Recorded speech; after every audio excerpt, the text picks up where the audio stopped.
Hello बच्चों। तो term 2 में हम लोग जो क्लास 10th की बायोलॉजी है उसमें हम लोग how do organism reproduce chapter देख रहे थे, यानी रिप्रोडक्टिव सिस्टम चैप्टर देख रहे थे। और रिप्रोडक्टिव सिस्टम चैप्टर में हम लोग आ गए थे अपने अगले पार्ट में, यानी पार्ट 4 में। ठीक है, तो अगर हम पार्ट 1 से लेके पार्ट 3 की बात करें तो हम लोगों ने एसेक्सुअल मोड ऑफ रिप्रोडक्शन और सेक्सुअल रिप्रोडक्शन इन प्लांट्स को डिस्कस कर लिया था। और पार्ट 4 में बच्चों आज हम लोग डिस्कस करेंगे उसके आगे का कंपोनेंट, यानी sexual reproduction in human beings. ठीक है, तो आज हम लोग डिस्कस करेंगे किसको? Sexual reproduction in human beings. तो यहीं से आज अपने टॉपिक की शुरुआत करेंगे। Sexual reproduction in human beings. ठीक है, सो ह्यूमन बींग्स में अगर हम रिप्रोडक्शन की बात करें बच्चों, तो केवल और केवल only and only sexual mode of reproduction is found. ठीक है, और सेक्सुअल रिप्रोडक्शन की बात करें या केवल रिप्रोडक्शन की बात करें तो on the basis of reproduction जो ह्यूमन बींग्स होते हैं they are of two type, male and female. मतलब जिसमें किस तरह के रिप्रोडक्टिव ऑर्गन्स प्रेजेंट है। तो रिप्रोडक्टिव कैरेक्टर के बेस पर उनकी मॉर्फोलॉजी डिफरेंट होती है। ठीक है, और इसी फिनोमिना को रिप्रोडक्टिव डाइमॉर्फिज्म कहा जाता है। ठीक है, क्या कहा जाता है? सेक्सुअल डाइमॉर्फिज्म या रिप्रोडक्टिव डाइमॉर्फिज्म। हम सेक्सुअल डाइमॉर्फिज्म वर्ड लेकर चलते हैं। तो ये पॉइंट लिखेंगे कि human perform only sexual reproduction. Humans perform only sexual reproduction. ठीक है, केवल और केवल सेक्सुअल रिप्रोडक्शन परफॉर्म करते हैं। And on the basis of sexual character humans are of two type, male and female. On the basis of sexual character humans are of two type,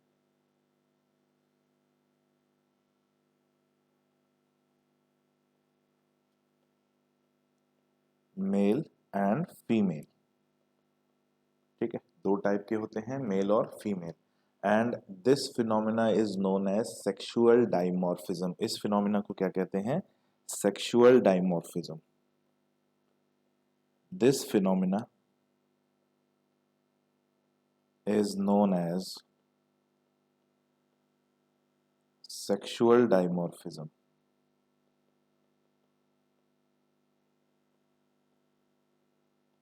ठीक है, this phenomena is known as sexual dimorphism. इस phenomena को, यानी sexual character के base पर दो तरह की मॉर्फोलॉजी का पाया जाना, यानी दो तरह के फिजिकल स्ट्रक्चर का पाया जाना, एक मेल और एक फीमेल। और दोनों जो मेल और फीमेल हैं इन दोनों को एक साथ सेक्सुअल डाइमॉर्फिज्म कहा जाता है। इस डिफरेंस को सेक्सुअल डाइमॉर्फिज्म कहा जाता है। सो मेल की बात करें तो मेल में रिप्रोडक्टिव कैरेक्टर्स डिफरेंट पाए जाते हैं, फीमेल में रिप्रोडक्टिव कैरेक्टर टोटली डिफरेंट पाए जाते हैं। और दोनों के जो रिप्रोडक्टिव बेस पर जो एक्टिविटीज होती हैं, जो प्रोसेसेस परफॉर्म होते हैं, वो एकदम एक दूसरे से डिफरेंट पाए जाते हैं। हालांकि कुछ पॉइंट्स पर थोड़ी सिमिलरिटी मिलती है, बट हम ये नहीं बोल सकते कि स्ट्रक्चरली और फंक्शनली कोई भी सिमिलरिटी इनमें प्रेजेंट है। तो देखेंगे, सो दो तरह का रिप्रोडक्टिव सिस्टम, एक मेल रिप्रोडक्टिव सिस्टम और एक female reproductive system. So male possess male reproductive system, male possess male reproductive system and female possess female reproductive system, female reproductive system। ठीक है, तो शुरुआत करते हैं कहां से? मेल रिप्रोडक्टिव सिस्टम से।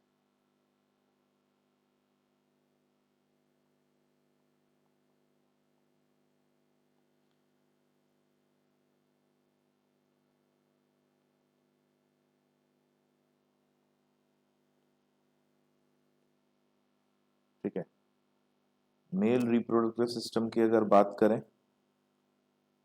तो एक स्ट्रक्चर जो मेल रिप्रोडक्टिव सिस्टम में हमारी एनसीईआरटी में दिया हुआ है, इस स्ट्रक्चर को देखेंगे, इस स्ट्रक्चर के फंक्शन को देखेंगे और ये समझने की कोशिश करेंगे कि ये स्ट्रक्चर कौन कौन से कंपोनेंट्स और क्या क्या फंक्शन, कौन कौन से कंपोनेंट्स बियर करता है और क्या क्या फंक्शन परफॉर्म करता है। सो मेल रिप्रोडक्टिव सिस्टम को जब हम स्टडी करेंगे बच्चों तो एक बड़ा ही इम्पोर्टेंट पॉइंट सामने आएगा और वो इसके कैरेक्टर को डिस्क्राइब करते हुए हम उसको डिस्कस करेंगे। और वो पॉइंट क्या है? वो पॉइंट है कि male reproductive system is also known as urogenital system. Male reproductive system को यूरोजेनाइटल सिस्टम भी कहा जाता है। ये पॉइंट याद रखना, क्यों कहा जाता है हम इसको डिस्कस करेंगे। also known as urogenital system। Urogenital system क्यों कहा जाता है? मेल रिप्रोडक्टिव सिस्टम को यूरोजेनाइटल सिस्टम क्यों कहते हैं? क्योंकि mail reproductive system possess a common passage for transfer of both semen as well as urine। यानी मेल रिप्रोडक्टिव सिस्टम में एक कॉमन पैसेज है जहां से यूरिन भी पास होता है और सीमेन या स्पर्म भी पास होता है। तो ये जो सिस्टम है, ये जो पाथवे है, ये यूरिनल सिस्टम का भी कंपोनेंट है, यानी एक्सक्रीटरी सिस्टम का भी कंपोनेंट है और रिप्रोडक्टिव सिस्टम का भी कंपोनेंट है। यानी यूरिनल सिस्टम का भी कंपोनेंट है और जेनाइटल सिस्टम का भी कंपोनेंट है, इसीलिए इसे यूरोजेनाइटल सिस्टम कहा जाता है। फीमेल में ऐसा नहीं होता। फीमेल में यूरिनल सिस्टम और जेनाइटल सिस्टम दोनों ही डिफरेंट होते हैं, दोनों कहीं भी कॉमन पाथ शेयर नहीं करते और वहां पर इसे यूरोजेनाइटल सिस्टम नहीं कहते हैं। ये स्पेशल केस किस में है? मेल में है। ठीक है, ये लिखेंगे because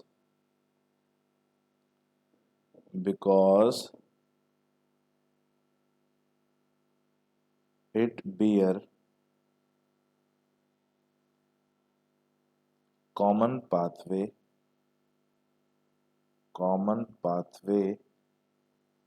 for transfer of both urine and semen। Urine and semen, semen यानी वो फ्लूइड जो स्पर्म को कंटेन करता है उसे सीमेन कहा जाता है। The fluid that contain sperm is known as semen.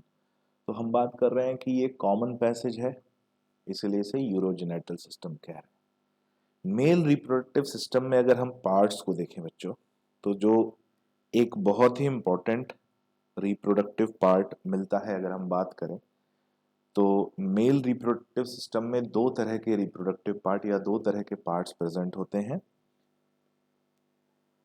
Types of parts की बात करें, एक होता है प्राइमरी रिप्रोडक्टिव ऑर्गन और एक होते हैं accessory organ. Primary reproductive organ, primary यानी 1 डिग्री, और दूसरे होते हैं accessory organ. Accessory organ, primary reproductive organ कहा जाता है टेस्टिस को। मेल में टेस्टिस है, फीमेल में ओवरी रहेगा। ठीक है, तो टेस्टिस यहां पर हमें जो दिख रहा है एक ओवल स्ट्रक्चर है, one of the merocrine gland है बॉडी का। ये मेल में प्राइमरी रिप्रोडक्टिव ऑर्गन है। हम डिस्कस करेंगे इसको, क्या इसमें खास बात है। तो प्राइमरी रिप्रोडक्टिव ऑर्गन क्यों कहा जा रहा है प्राइमरी रिप्रोडक्टिव ऑर्गन? क्योंकि यही वो ऑर्गन है, यही वो साइट है जहां पर गैमीट फॉर्मेशन होता है, इसीलिए हम इसे प्राइमरी रिप्रोडक्टिव ऑर्गन कहते हैं। Site for gamete formation, gamete formation. ठीक है, गैमीट फॉर्मेशन के लिए ये साइट है, इसलिए हम इसे प्राइमरी रिप्रोडक्टिव ऑर्गन कह रहे हैं। और बाकी जितने भी हमें ऑर्गन्स दिख रहे हैं, बाकी जितने भी ऑर्गन्स दिख रहे हैं, आप नोट कर लेना, चाहे वास डिफरेंस हो या फिर उसके बाद सेमिनल वेसिकल हो, फिर प्रोस्टेट ग्लैंड हो, पेनिस हो, यूरेथ्रा हो, ये सभी ऑर्गन्स आते हैं एसेसरी ऑर्गन्स में। ठीक है, क्यों आते हैं? बिकॉज ये गैमेट फॉर्मेशन में पार्टिसिपेट नहीं करते, they help in transport of gamete. ये गैमीट के ट्रांसपोर्ट में पार्टिसिपेट करते हैं, इसलिए इन्हें एसेसरी ऑर्गन कहा जाता है। So help in transport of gamete, and that is why they are known as accessory organ. They are not directly involved in formation of gamete. ये gamete के formation में directly involved नहीं होते, ये gamete के transport में involved होते हैं और इसीलिए इन्हें accessory organ कहा जाता है। ठीक है, तो इसमें हमें क्या मिलेगा? इसमें हमें वास डिफरेंस, ठीक है, फिर उसके बाद सेमिनल वेसाइकल। वैसे कई कंपोनेंट हैं, लेकिन हमारी 10th की एनसीईआरटी में जो दिए हैं हम उन्हीं की बात कर रहे हैं। सेमिनल वेसाइकल, ठीक है, प्रोस्टेट ग्लैंड, एक और ग्लैंड प्रेजेंट होती है जिसका नाम है काउपर्स ग्लैंड। देखेंगे यहाँ पर प्रेजेंट है, ये प्रोस्टेट ग्लैंड के नीचे एक और ग्लैंड प्रेजेंट है जिसका नाम है काउपर्स ग्लैंड।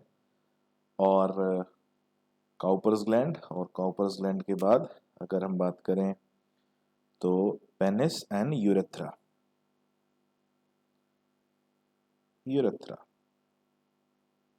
ठीक है, नोट कर लीजिए इसको।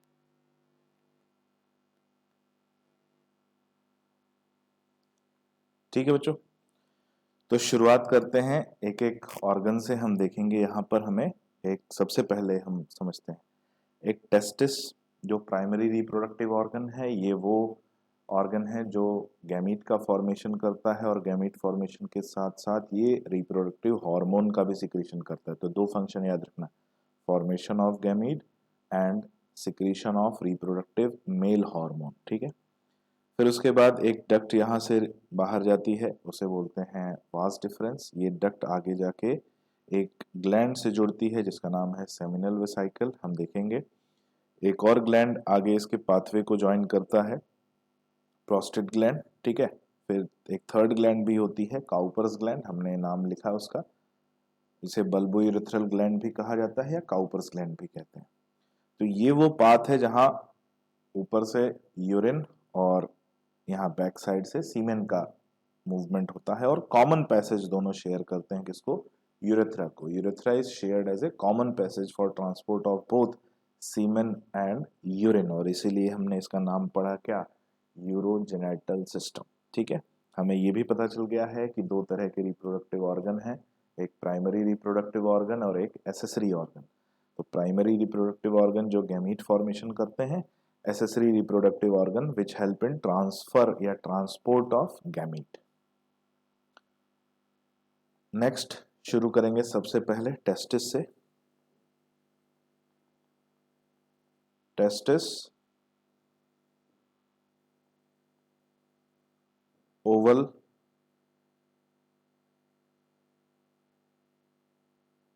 स्ट्रक्चर present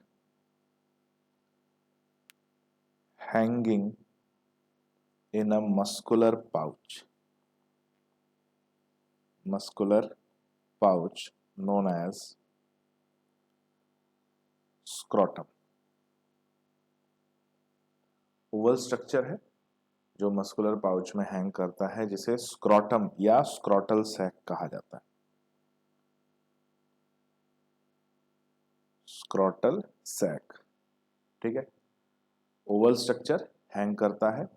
और जनरली अगर हम बात करें, so testis hangs outside the body. हमारी बॉडी की जो वॉल है, हमारी जो एब्डोमिनल कैविटी है, उससे बाहर हैंग करता है, just to ensure that it get 2.2 to 2.5 degree Celsius less temperature than body. ठीक है, कि इसका जो टेम्परेचर है वो बॉडी से 2.5 डिग्री सेल्सियस लेस मिले, क्योंकि that less temperature is required for proper gamete formation. ठीक है, ये भी हम लिखेंगे।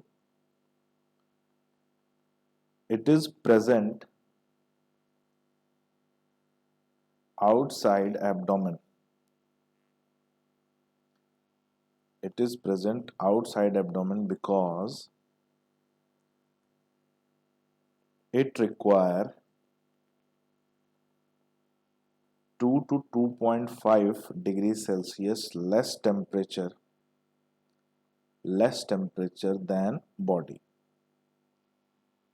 ठीक है, 2 to 2.5 degree Celsius less temperature than body. ये हो गई बात टेस्टिस के प्रेजेंस की, उसकी पोजीशन को लेकर। Testis contain fibrous covering. Testis पर फाइब्रस कवरिंग पाई जाती है, 2 फाइब्रस कवरिंग होती हैं। नाम अगर अभी जरूरी नहीं है क्लास 10th में, बट अगर आपको जानना हो तो ट्यूनिका एल्बुजिनिया एंड ट्यूनिका वेजिनलिस, ये 2 फाइब्रस कवरिंग प्रेजेंट होती हैं किसके ऊपर, टेस्टिस के ऊपर। तो ये हम बस ये लिखेंगे, it is covered by a pair of fibrous covering. It is covered by a pair of fibrous covering, fibrous covering. ठीक है, तो अगर हम इसको देखें, जैसे मान लीजिए ये स्क्रोटल कैविटी है, ये स्क्रोटम है, और इस स्क्रोटम के अंदर जो है टेस्टिस प्रेजेंट है, 1 पेयर ऑफ टेस्टिस प्रेजेंट है, and this testis is connected by a duct. यहाँ पर एक डक्ट आती है जिसका नाम हमने वास डिफरेंस पढ़ा। ठीक है, हालांकि और भी स्ट्रक्चर्स होते हैं, और नीचे जब टेस्टिस पर ये अटैच होता है तो वहां पे डक्ट्स का एक हाईली कॉइल्ड स्ट्रक्चर मिलता है, डक्ट्स का हाईली कॉइल्ड स्ट्रक्चर, जिसे एपिडिडाइमस कहा जाता है। ठीक है, क्या कहा जाता है, epididymis. And testis is found to be attached with wall of scrotum. ये अपनी पोजीशन पर फिक्स रहता है, स्क्रोटम की वॉल से ये फाइबर से अटैच रहता है, और इसमें ये हमें कंपोनेंट्स मिलते हैं। तो अगर हम नाम नोट करें इन कंपोनेंट्स का, तो ये स्क्रोटल सैक है, स्क्रोटल सैक ऊपर ये वास डिफरेंस, ये हम बात कर रहे हैं डक्ट, और नीचे जो कॉइल्ड डक्ट्स का पूरा एक हाईली कॉइल्ड डक्ट मिलती है, डक्टल पार्ट मिलता है, जिसे बोलते हैं एपिडिडाइमस। ठीक है, एपिडिडाइमस से ही वास डिफरेंस ओरिजिनेट होता है, एपिडिडाइमस से ही वास डिफरेंस ओरिजिनेट होता है। अब टेस्टिस के अगर हम इंटरनल पार्ट्स की बात करें, ठीक है, टेस्टिस के इंटरनल पार्ट्स की बात करें, पार्ट्स ऑफ टेस्टिस, तो यहाँ पर कुछ बहुत इंपॉर्टेंट कंपोनेंट आने वाले हैं। ठीक है, डिस्क्रिप्शन आप पढ़ते चलोगे, एनसीईआरटी को आप पढ़ते चलोगे, आपको आइडिया लगता जाएगा। मैं पार्ट्स ऑफ टेस्टिस की बात करूंगा और उनकी इंपॉर्टेंस की बात करूंगा। हालांकि 10th में इसका बहुत ज़्यादा डिस्क्रिप्शन हमारे कोर्स में नहीं है, अगर हम जब 12th में आएंगे तो हमें ह्यूमन रिप्रोडक्टिव सिस्टम का एक बहुत ही डिस्क्रिप्टिव फॉर्मेट देखने को मिलेगा। तो यहाँ पर हम केवल उन मेन पॉइंट्स को ही डिस्कस करते हुए चलेंगे, जिससे एक बेसिक कॉन्सेप्ट हमारे माइंड में बनता जाएगा, एक बेसिक आइडिया हमारे माइंड में बनता जाएगा। ठीक है, तो हमने बोला पार्ट्स ऑफ टेस्टिस।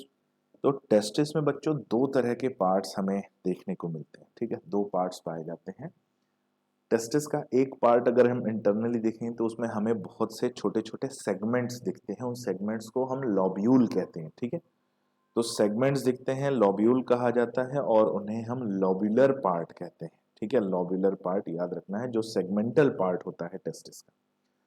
दूसरा जो पार्ट होता है उसमें बहुत सारी डक्ट्स पाई जाती हैं, वो डक्टल पार्ट होता है, जो बनता है कई तरह की डक्ट से। हम उसका नाम अभी नोट करेंगे, लेकिन वो कहाँ प्रेजेंट होती हैं ये अभी हमारे कोर्स में नहीं, बस नाम अगर जानना हो तो हम जान सकते हैं।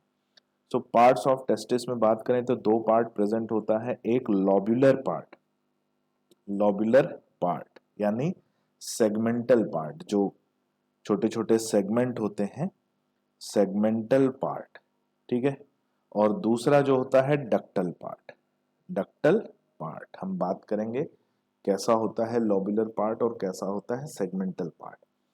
तो जो छोटे छोटे सेगमेंट इसमें पाए जाते हैं, अगर आप कभी इसका इंटरनल स्ट्रक्चर इसको ओपन करेंगे तो आपको यहाँ पे छोटे छोटे सेगमेंट्स दिखेंगे और वो सेगमेंट्स एक दूसरे से सेपरेटेड रहते हैं। इन सेगमेंट्स के अंदर ट्यूब्स पाई जाती हैं जिन्हें सेमिनिफेरस ट्यूब्यूल्स कहा जाता है, ठीक है।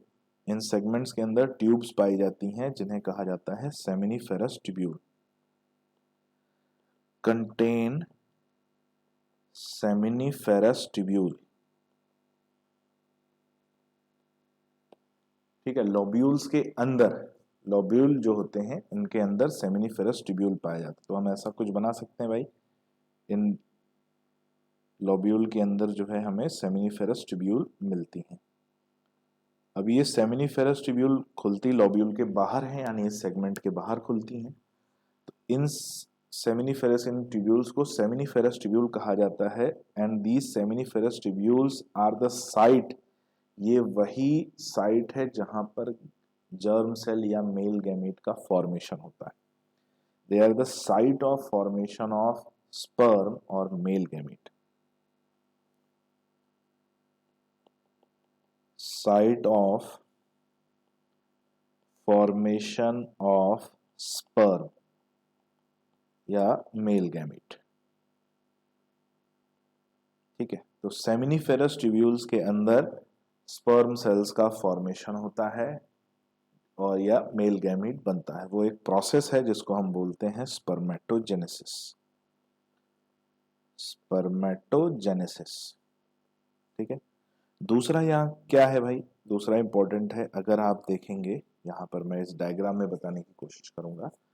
लॉब्यूल्स के जो बाहर का पार्ट है बच्चों, लॉब्यूल्स के बाहर का पार्ट यहाँ पर, ठीक है। लॉब्यूल्स के बाहर इसे इंटरसेलुलर स्पेस हम बोल सकते हैं या इंटरस्टिशियम बोल सकते हैं।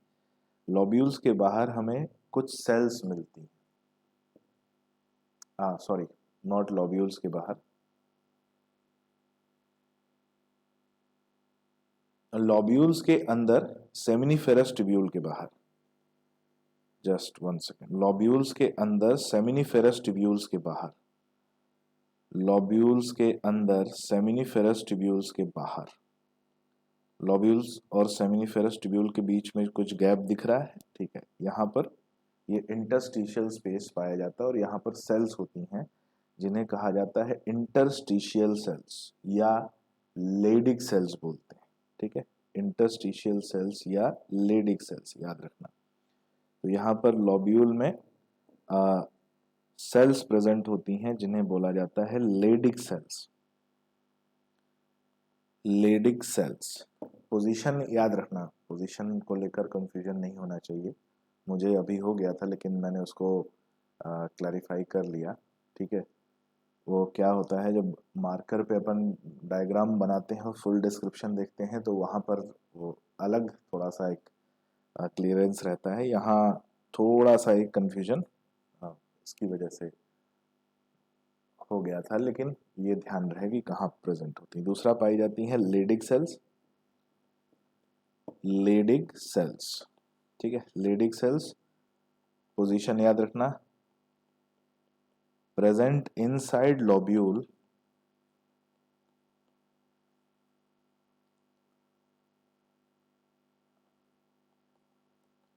आउटसाइड सेमिनिफेरस ट्यूब्यूल, ठीक है। तो इन्हें और क्या नाम देते हैं, इंटरस्टिशियल सेल्स। इंटरस्टिशियल सेल्स बहुत इंपॉर्टेंट सेल्स होती हैं। क्यों इंपॉर्टेंट होती हैं, क्योंकि यही वो सेल्स हैं जो मेल हार्मोन यानी एंड्रोजन का सिक्रीशन करती हैं। एंड्रोजन हार्मोन जिसे हम टेस्टोस्टेरॉन कहते हैं, ठीक है। एंड्रोजन या बोला जाए टेस्टोस्टेरॉन,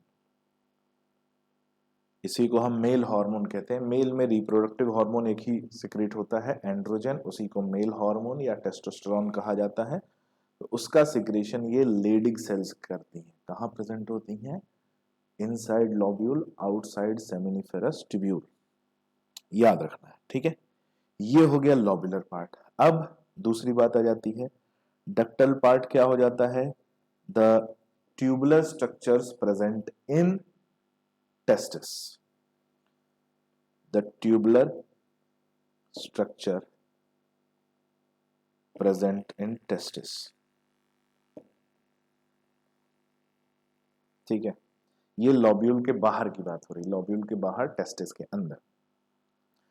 तो जब लॉब्यूल के बाहर यानी जब गैमीट का फॉर्मेशन होगा और सेमिनिफेरस ट्यूब्यूल, डायग्राम को देखो, जब गैमीट का फॉर्मेशन होगा और सेमिनिफेरस ट्यूब्यूल गैमीट बनाकर बाहर रिलीज करेंगे तो वहां पर ट्यूब्स का एक पूरा नेटवर्क मिलता है। क्या क्या नेटवर्क मिलता है हम देखेंगे। हमें नेटवर्क ऑफ ट्यूब्यूल मिलता है, जैसे बोलते हैं रीटी टेस्टिस। रीटी टेस्टिस, तो सबसे पहले सेमिनिफेरस ट्यूब्यूल से जब सीमेन या स्पर्म सेल बाहर निकलती है तो वो जाती है रीटी टेस्टिस में। रीटी टेस्टिस के बाहर फिर वासा इफ्रेंशिया, वासा इफ्रेंशिया, ये थिन ट्यूब्स होती हैं जो स्पर्म सेल को कैरी करती हैं रीटी टेस्टिस से आगे की तरफ। आगे कौन है, एपिडिडाइमस, ठीक है, एपिडिडाइमस। ये तीनों जो है टेस्टिस का पार्ट है। तो टेस्टिस में जो डक्टल पार्ट मिलता है वो रीटी टेस्टिस, वासा इफ्रेंशियन, एपिडिडाइमस। एपिडिडाइमस हमने बोला जो highly coiled ductal part testis पर प्रेजेंट होता है, और यहां से फिर वास डिफरेंस इसे बाहर लेकर जाता है, ठीक है, वास डिफरेंस इसे बाहर लेकर जाता है। तो ये साइट हो जाता है किसका, गैमीट के ट्रांसपोर्ट का साइट है हमें जो मिलता है कहाँ पे, टेस्टिस के अंदर, ठीक, याद रखना है इसको। फिर उसके बाद बात करते हैं कि सेमिनिफेरस ट्यूब्यूल के अंदर गैमीट फॉर्मेशन होता है, और गैमीट फॉर्मेशन के लिए, गैमीट फॉर्मेशन का जो प्रोसेस है उस प्रोसेस को हम कहते हैं स्पर्मेटोजेनेसिस, ठीक है। तो स्पर्मेटोजेनेसिस देखने से पहले हम समझेंगे गैमीटोजेनेसिस यानी गैमीट फॉर्मेशन।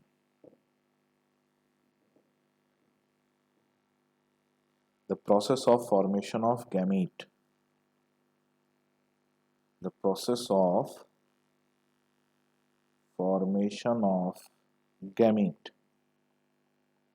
गैमीट फॉर्मेशन का जो प्रोसेस है, ह्यूमन में दो तरह का प्रोसेस होता है, एक फॉर्मेशन ऑफ मेल गैमीट और एक फॉर्मेशन ऑफ फीमेल गैमीट।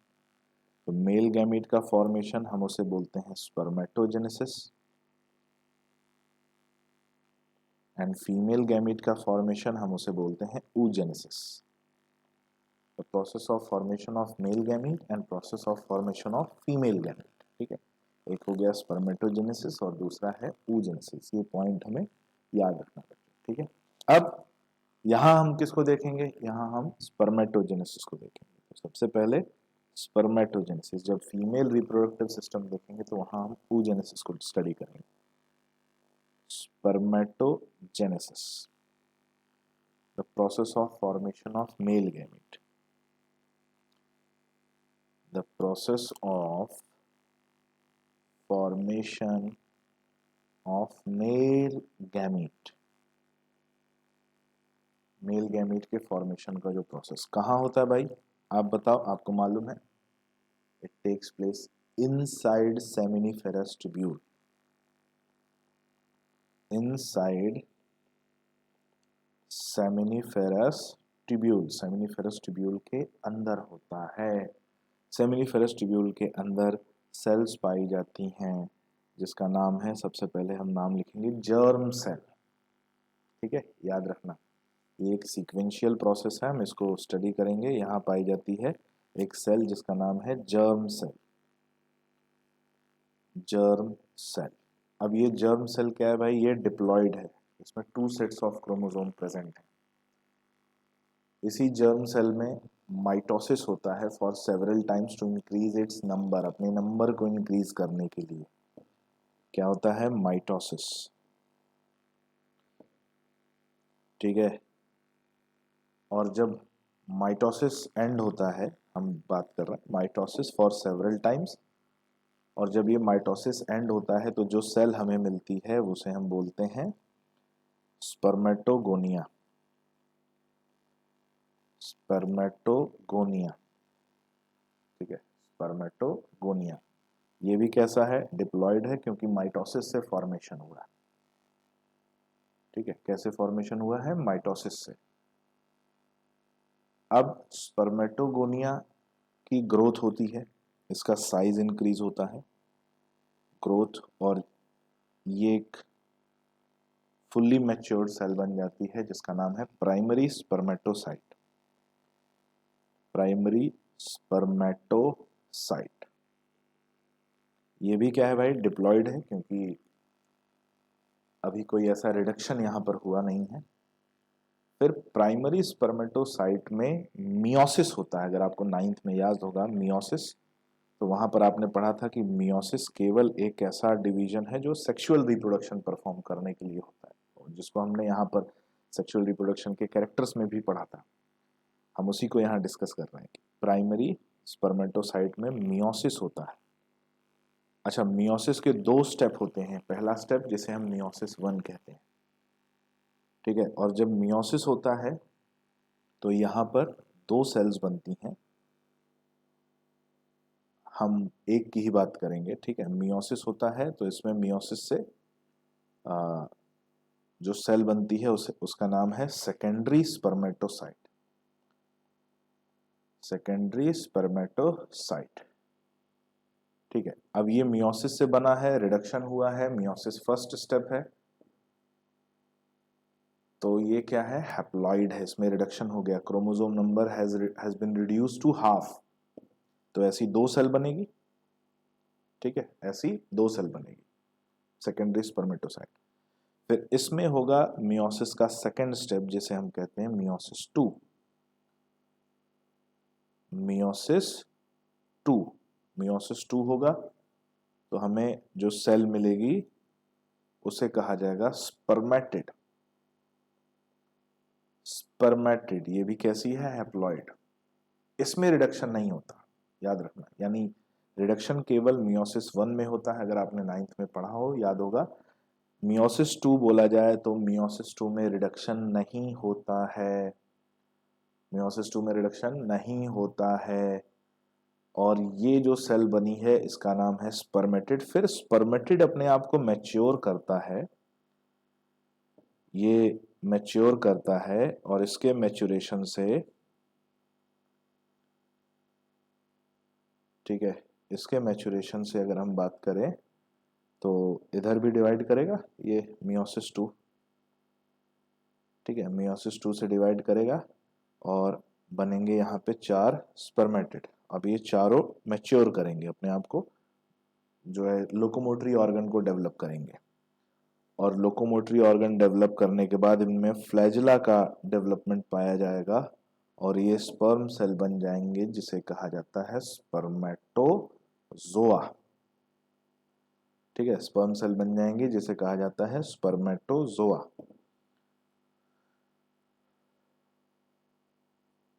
ठीक है, याद रखना। तो एक प्राइमरी स्पर्मेटोसाइट से दो सेकेंडरी स्पर्मेटोसाइट बनते हैं, 4 स्पर्मेटिड बनते हैं और 4 स्पर्मेटोजोआ। ये जो प्रोसेस है, लास्ट स्टेप जो है, ये मैच्योरेशन है किसका, स्पर्मेटिड का इनटू स्पर्मेटोजोआ, ठीक है, और इस प्रोसेस को कहा जाता है स्पर्मियोजेनेसिस, ठीक है, क्या कहा जाता है, स्पर्मियोजेनेसिस।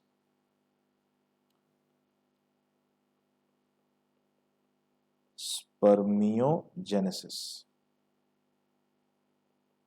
याद रखना। एक होता है स्पर्मेटोजेनेसिस, स्पर्मेटोजेनेसिस क्या है, ये पूरा स्टेप यहां से यहां तक स्पर्मेटोजेनेसिस है, और केवल ये लास्ट स्टेप ये स्पर्मियोजेनेसिस है, ठीक है, स्पर्मियोजेनेसिस याद रखना। It is a step of spermatogenesis जिसमें स्पर्मेटिड डेवलप होता है, किसमें, स्पर्मेटोजोआ में, नोट कर लो बच्चों।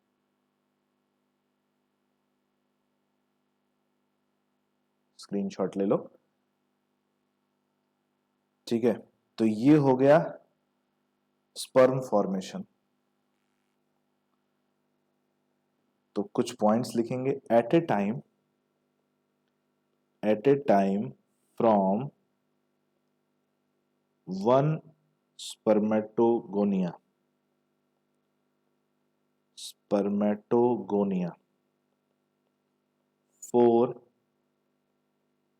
Sperm cells form.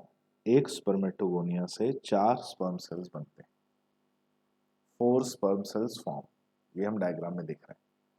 अब आप एक और बड़ा डिफरेंस देखो, नाम मिलते जुलते हैं, एक प्राइमरी स्पर्मेटोसाइट, एक secondary spermatocyte. Primary spermatocyte meiosis से पहले का स्टेज है जिसमें मियोसिस होने वाला है, ये डिप्लॉयड है।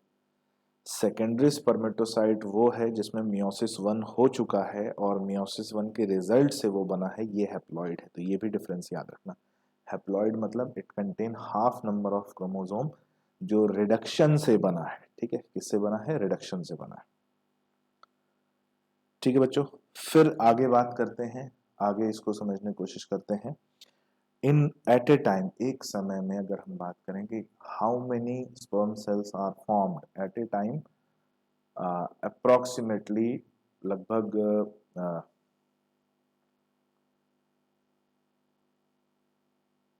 200 to 300 मिलियन।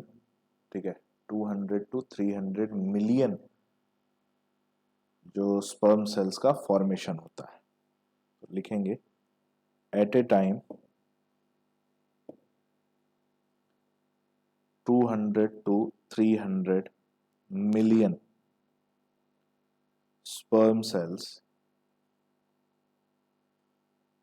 are formed। ठीक है, एक टाइम पर। And the process of ejection of these sperm cells from body, body से इन स्पर्म सेल्स को बाहर रिलीज करने का जो प्रोसेस है उसे कहा जाता है ejaculation. Ejaculation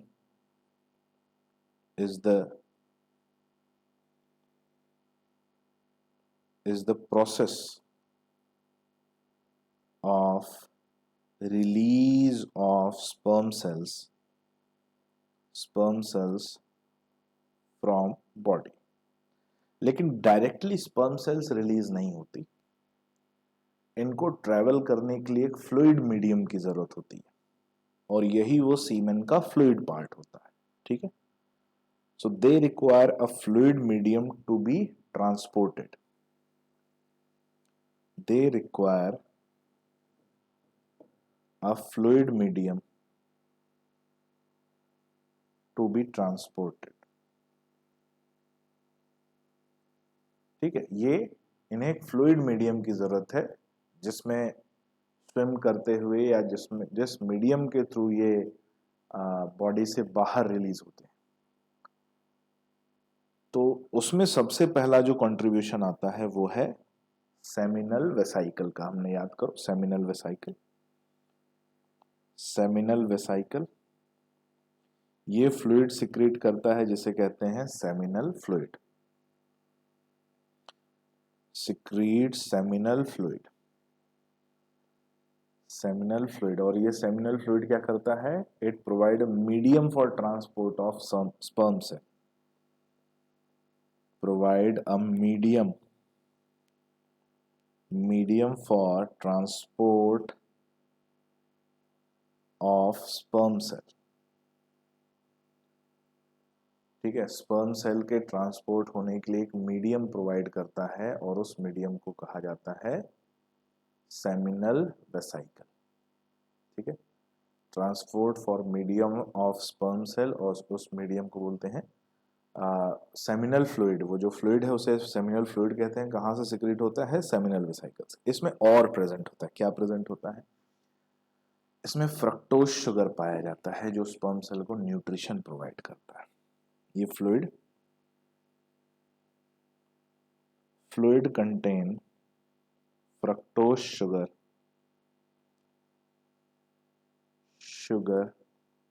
to provide nutrition. ठीक है, इसमें कैल्शियम आयन और फाइब्रिन भी प्रेजेंट होते हैं। Calcium ion and fibrin are also present। और इस फ्लूइड का जो पीएच है वो अल्कलाइन होता है, और अल्कलाइन पीएच ही स्पर्म सेल्स के लिए सबसे बेस्ट या बोला जाए सबसे ऑप्टिमम पीएच है। ठीक है, तो alkaline pH optimum for sperm cells.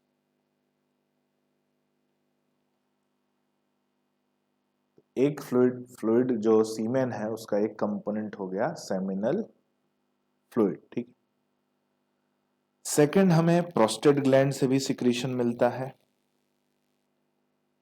Prostate gland ये भी एक अल्कलाइन फ्लूइड सिक्रीट करता है जिसे हम प्रोस्टेट फ्लूइड कहते हैं। Secrete prostate fluid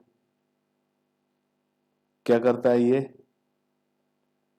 alkaline fluid which make the pathway basic। ठीक है, अब मैंने बोला याद करो यूरोजेनाइटल पाथवे है, यूरोजेनाइटल सिस्टम है, इसी पाथवे से यूरिन भी पास होगा और यूरिन इज एसिडिक। अब अगर एक ही कॉमन पाथवे से यूरिन पास हुआ है तो वो पाथवे भी कैसा हो गया है? एसिडिक। तो दोबारा से उसको बेसिक बनाया जाए, और वो बेसिक बनाने का काम कैसा किसका है? प्रोस्टेट ग्लैंड का। तो बेसिक बनाता है पाथवे को जिससे सीमेन का ट्रांसपोर्ट इजीली हो पाता है, which make the pathway basic to avail the easy transport of sperm cell, जिससे स्पर्म सेल का ट्रांसपोर्ट ऑप्टिमम पीएच पर हो और स्पर्म सेल के पीएच चेंज होने की वजह से उसे कोई प्रॉब्लम ना हो। तो इसका काम होता है अल्कलाइन मीडियम को मेंटेन करना, अल्कलाइन पाथवे मेंटेन करना, प्रोस्टेट ग्लैंड का सिक्रेशन। थर्ड हमने बात करी, एक और ग्लैंड प्रेजेंट होता है काउपर्स ग्लैंड। काउपर्स ग्लैंड, और काउपर्स ग्लैंड ये एक विस्कस फ्लूइड सिक्रेट करता है। ठीक है, विस्कस और ल्यूब्रिकेशन का काम करने के लिए during copulation, during physical contact. So it secrete a viscous fluid to lubricate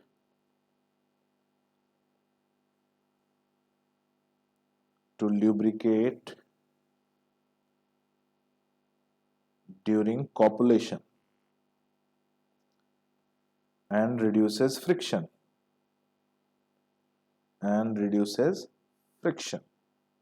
ठीक है, तो ये तीनों फ्लूइड प्लस स्पर्म सेल ये सब मिलकर सीमेन कहलाता है।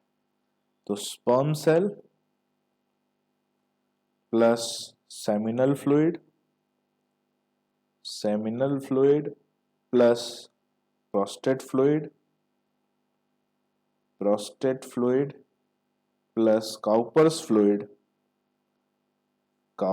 Fluid is equal to semen.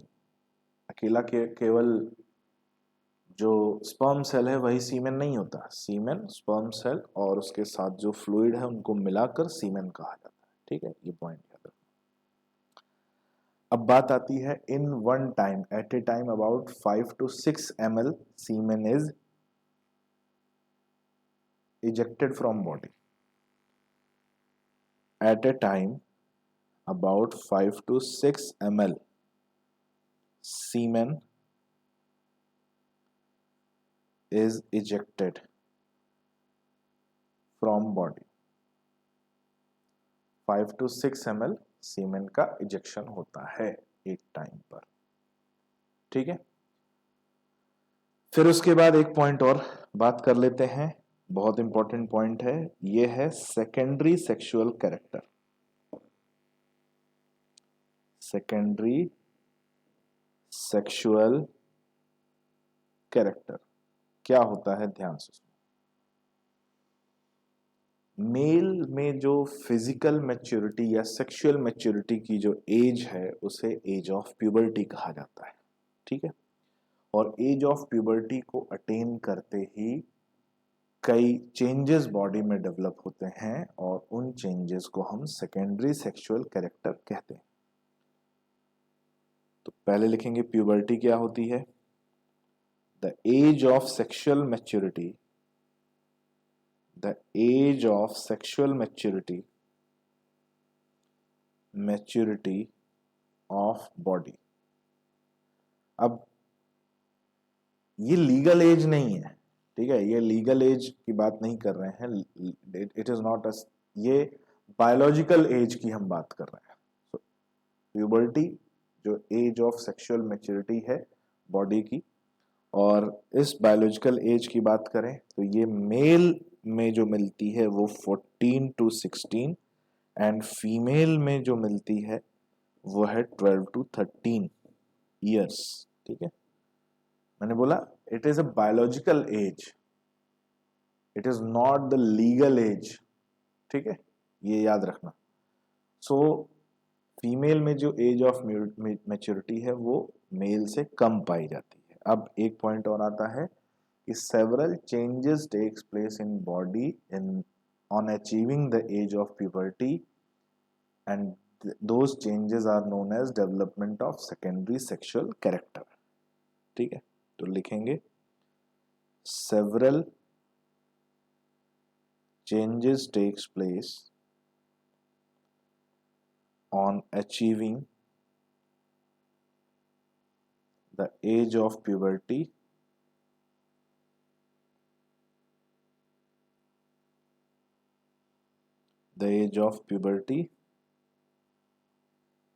and those are known as development of secondary sexual character। ठीक है, मेल की बात करें तो सबसे पहले मेल की बात कर रहे हैं हम लोग। ठीक है, मेल की बात करें तो सबसे पहले secretion of testosterone,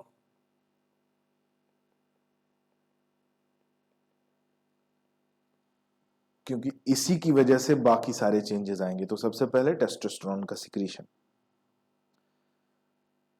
spermatogenesis, spermatogenesis, body become muscular, body become muscular, और ये पूरा जो कंट्रीब्यूशन है वो टेस्टोस्टेरोन हार्मोन का है। Testosterone is responsible for body buildup in males, males में जो मस्कुलर बॉडी का डेवलपमेंट होता है that is due to testosterone. Body become muscular, and उसके बाद अगर बात करें appearance of beard and mustache, appearance of beard and moustache,